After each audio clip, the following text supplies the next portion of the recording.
بسم اللہ الرحمن الرحیم۔ السلام علیکم۔ حضرت آدم علیہ السلام سے پہلے دنیا میں کیا تھا؟ یہ وہ سوال ہے جو ہم سب کے ذہن میں آتا ہے۔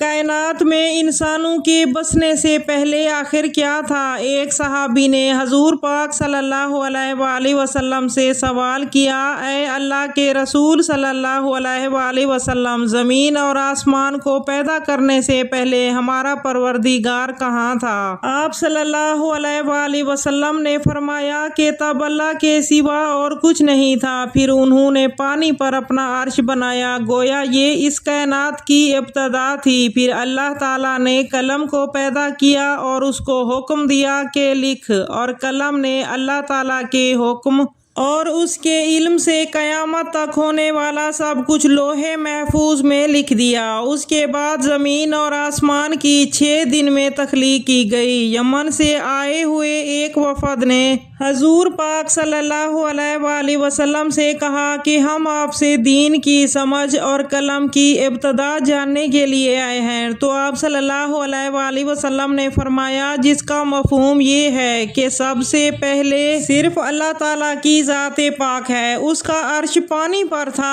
پھر قلم پیدا کیا، اس قلم نے لوح محفوظ پر قیامت تک ہونے والے تمام واقعات لکھ دیے، پھر آسمان اور زمین کو پیدا کیا گیا۔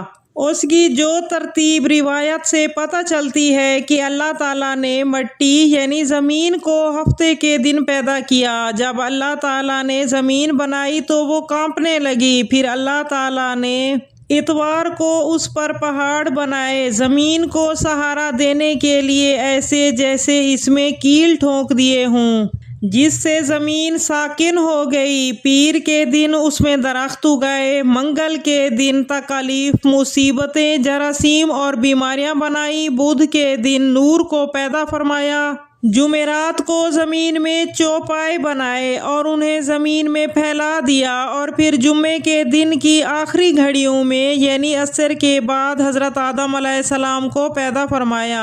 گویا اللہ تعالیٰ نے انسان کی پیدائش سے پہلے اس کی آسائشوں کے لیے زمین اور اس پر ضرورت کی تمام اشیاء پیدا فرما دی تھی، یعنی مخلوق کی ابتدا میں آخری نمبر پر انسان کو پیدا کیا، اور نسل انسانی میں سب سے پہلی تخلیق حضرت آدم علیہ السلام کی تھی۔ وہ تمام انسانوں کے باپ ہیں۔ انسانوں کی پیدائش سے پہلے انسانوں اور جنوں کی تخلیق ہو چکی تھی۔ فرشتے اللہ تعالیٰ کی وہ مخلوق ہیں جن کا اصل ٹھکانہ آسمان ہے، اور وہ زمین والوں کے لیے استغفار کرتے رہتے ہیں۔ فرشتوں کو نور سے پیدا کیا گیا، جبکہ جنوں کی پیدائش آگ سے کی گئی اور انسانوں کی تخلیق مٹی سے کی گئی۔ ابلیس جو کہ شیطان تھا، وہ بھی فرشتوں میں سے نہیں بلکہ جنوں میں سے تھا، اور اس کی تخلیق بھی آگ سے کی گئی۔ کچھ روایت سے پتہ چلتا ہے کہ حضرت آدم علیہ السلام سے 2000 سال پہلے جنات پیدا کیے گئے، اور جب وہ فتنہ فساد میں حد سے آگے بڑھ گئے تو اللہ تعالیٰ نے ان کی طرف فرشتوں کا ایک لشکر بھیجا۔ ان میں خوب معرکہ آرائی ہوئی، جس میں فرشتوں نے جنوں کو تہس نہس کر دیا، اور وہ سمندروں کے جزیروں میں پناہ لینے پر مجبور ہو گئے، اور آج تک ان کے رہنے کی جگہ یہی جزیرے ہیں۔ ابلیس یعنی شیطان جو کہ جنات کا سردار ہے، اس کا ایک تخت ہے اور وہ تخت پانی پر ہے۔ ابلیس کا اصل نام عزازیل تھا، اور اس کے نافرمانی کے بعد اسے ابلیس کا نام دیا گیا۔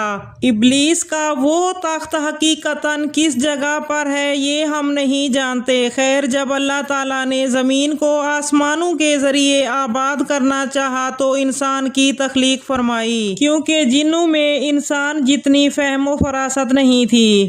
کہا جاتا ہے کہ جنوں میں سب سے زیادہ علم رکھنے والا جن انسانوں میں سے ایک 10 سالہ بچے کے برابر عقل رکھتا ہے۔ اللہ تعالیٰ نے انسان کی تخلیق کر کے اس میں روح پھونکی، پھر اللہ تعالیٰ نے فرشتوں سے فرمایا کہ میں زمین پر اپنا نائب بنانے والا ہوں۔ فرشتوں نے اللہ تعالیٰ سے پوچھا کہ ایسی مخلوق کو کیوں پیدا کرتا ہے جو زمین پر فساد پیدا کرے اور خون بہائے، اور ہم ہر وقت تیری تعریف اور پاکیزگی بیان کرتے ہیں۔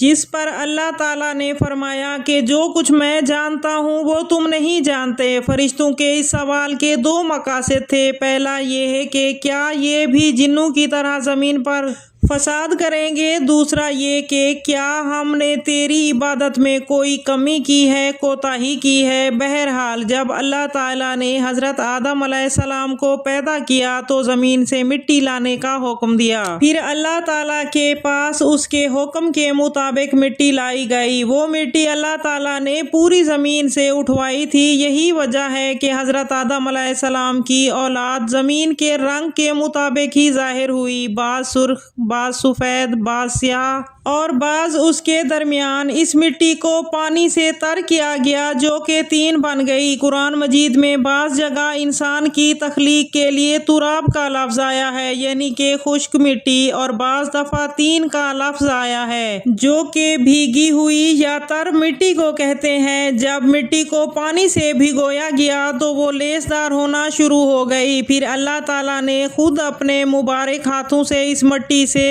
انسان کا ڈھانچہ تیار فرمایا۔ اللہ تعالیٰ نے انسان کی تخلیق فرشتوں کے سپرد نہیں کی، بلکہ انسان کو خود ایک مورتی کی صورت میں ڈھالا۔ اس کے بعد ایک مقررہ مدت تک اس کو چھوڑے رکھا، یہاں تک کہ وہ گیلی مٹی خشک ہو گئی اور اس کا رنگ سیاہ ہو گیا اور اس میں سے بو آنے لگی۔ پھر وہ خشک ہو کے کھنکھناتی مٹی بن گئی اور آخر میں آگ پر پکی ہوئی مٹی کی صورت اختیار کر گئی، جسے قرآن پاک میں فخار کہا گیا ہے۔ اس مٹی کے بارے میں کچھ اور الفاظ بھی قرآن مجید میں ملتے ہیں، مثلاً ہمایون یعنی سیاہ مٹی، مسنون یعنی بدبودار مٹی، سلسال یعنی کھنکھنا کر بولنے والی مٹی۔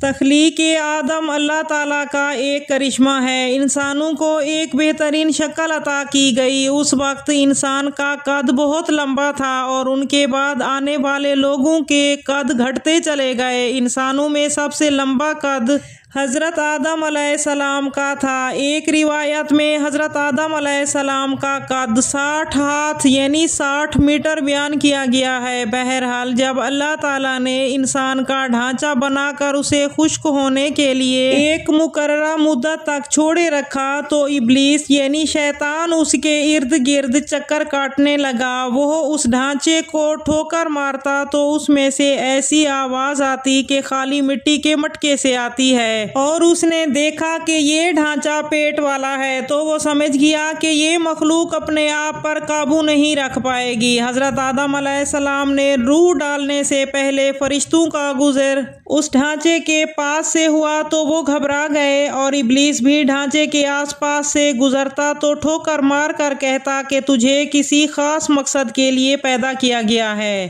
یہ کہہ کر وہ اس کے منہ کے راستے اس میں داخل ہو جاتا اور کمر کے راستے باہر آ جاتا، اور پھر اس نے فرشتوں سے کہا کہ اسے گھبرانے کی کوئی ضرورت نہیں ہے۔ اگر مجھے اس پر مسلط کیا گیا تو میں اسے ہلاکت میں ڈال دوں گا، اگر اسے مجھ پر مسلط کیا گیا تو میں یقیناً اس کی نافرمانی کروں گا۔ یعنی ابھی تک حضرت آدم علیہ السلام میں اللہ تعالیٰ نے روح بھی نہیں پھونکی تھی، تب سے ابلیس کی انسان سے عداوت اور دشمنی واضح تھی۔ پھر اللہ تعالیٰ نے حضرت آدم علیہ السلام میں روح پھونکی۔ جیسے ہی روح اس مجسمے میں سر کی طرف سے گئی تو حضرت آدم علیہ السلام کو چھینک آ گئی۔ فرشتوں نے حضرت آدم علیہ السلام سے کہا کہ الحمدللہ کہیے۔ انہوں نے کہہ دیا۔ اللہ تعالیٰ کی اس تعریف کے جواب میں اللہ تعالیٰ نے فرمایا کہ تجھ پر تیرا رب رحم فرمائے۔ جب روح ان کی آنکھوں میں داخل ہوئی تو آنکھوں نے جنت کے پھلوں کو دیکھا تو وہ غور و فکر کرنے لگے۔ پھر روح پیٹ میں داخل ہوئی تو کھانے کی طلب ہوئی۔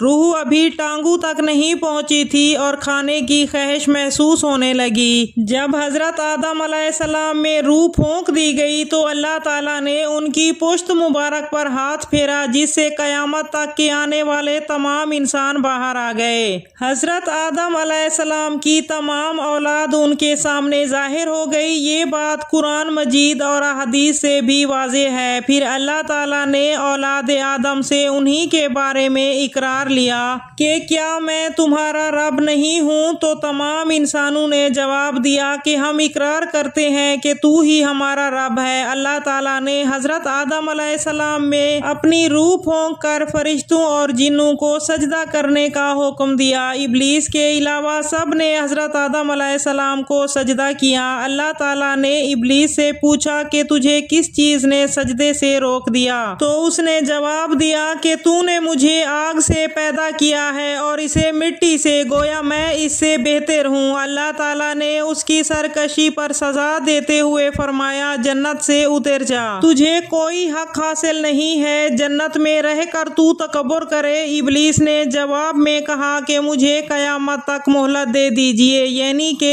اتنی لمبی عمر دے دیجئے کہ قیامت تک مجھے موت نہ آئے۔ جب تمام انسانوں کو دوبارہ زندہ کیا جائے گا، اللہ تعالیٰ نے فرمایا کہ تجھے ایک وقت مقررہ تک مہلت دے دی گئی۔ پھر ابلیس نے کہا کہ میں قسم کھاتا ہوں کہ میں انسانوں کی گمراہی کے لیے تیرے سیدھے راستے پر بیٹھ جاؤں گا، پھر میں ان کے آگے سے، پیچھے سے، دائیں سے، بائیں سے ان کے پاس آؤں گا اور تو انہیں شکر گزار ہرگز نہیں پائے گا سوائے ان کے جو تیرے مخلص بندے ہوں گے، اور وہ میرے بہکاوے میں نہیں آئیں گے۔ اللہ تعالیٰ نے اسے ذلیل و خوار کر کے وہاں سے نکال دیا اور فرمایا کہ ان میں سے جو شخص بھی تیرا حکم مانے گا تو میں ایسے تمام لوگوں سے جہنم کو بھر دوں گا اور میرے بندوں پر تیرا کوئی غلبہ نہیں ہوگا۔ اس طرح یہ واضح ہوا کہ سب سے پہلا گناہ تکبر تھا، اس لیے علماء کرام کے مطابق تمام گناہوں کی جڑ تکبر ہے۔ اللہ تعالیٰ نے حضرت آدم علیہ السلام کو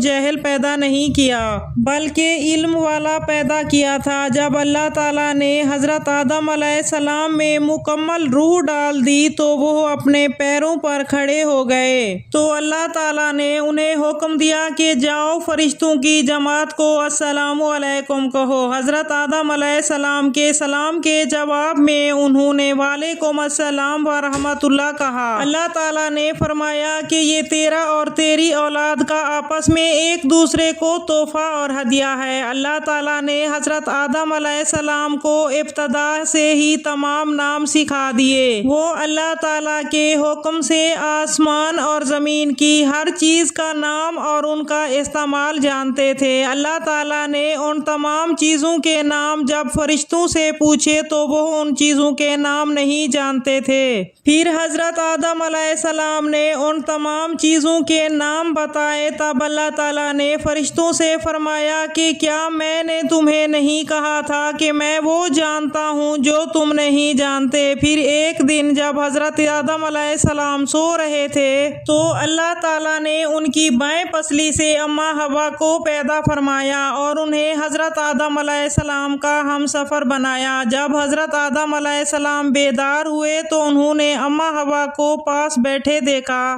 تو حضرت آدم علیہ السلام نے پوچھا کہ تم کون ہو؟ تو انہوں نے جواب دیا کہ میں ایک عورت ہوں۔ حضرت اماں حوا قیامت تک آنے والی تمام عورتوں میں سب سے زیادہ خوبصورت تھیں۔ حضرت آدم علیہ السلام اور حضرت اماں حوا دونوں جنت میں رہتے تھے، انہیں نور کا لباس پہنایا گیا۔ جب ابلیس نے انہیں گمراہ کرنا شروع کر دیا اور اللہ تعالیٰ نے جس درخت کے پاس جانے سے انہیں منع کیا تھا، شیطان نے انہیں وہی کھانے پر مجبور کر دیا اور اس پر جھوٹی قسمیں بھی کھائیں۔ انہوں نے اس درخت سے کھا لیا اور اللہ تعالیٰ کی نافرمانی کے مرتکب ہوئے۔ اللہ تعالیٰ نے ان سے نور کا وہ لباس لے لیا اور پھر وہ برہنہ ہو گئے۔ وہ اس درخت کے پتوں سے اپنے آپ کو ڈھانپنے لگے، لیکن اس گناہ کے بعد غرور و تکبر کی جگہ وہ اللہ تعالیٰ سے معافی مانگنے لگے اور اس کی مغفرت کے طلبگار